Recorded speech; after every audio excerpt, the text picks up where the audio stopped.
September 5th, St. Bertin.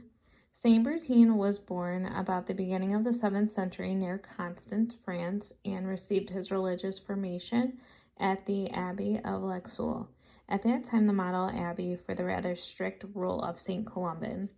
About 639, together with 2 other monks, he joined St. Omer, Bishop of Theron, who had for 2 years been evangelizing the pagan Morini in the low-lying marshy country of the Pas de Calais.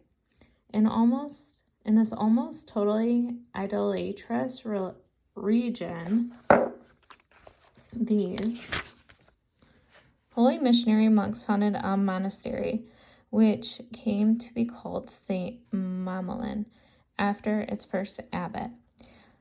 After 8 more arduous years of preaching the faith for Christ, they founded a second monastery at Saithu, dedicated to St. Peter.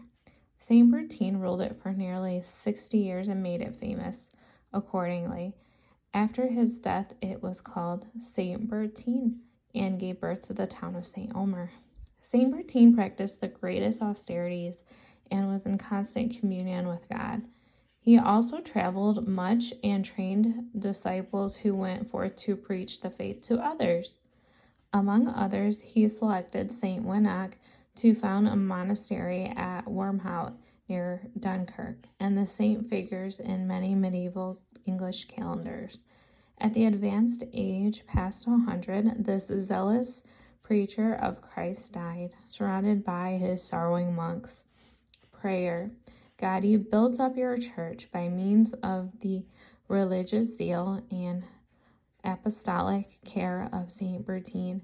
Grant by his intercession that she may ever experience a new increase of faith and holiness. Amen.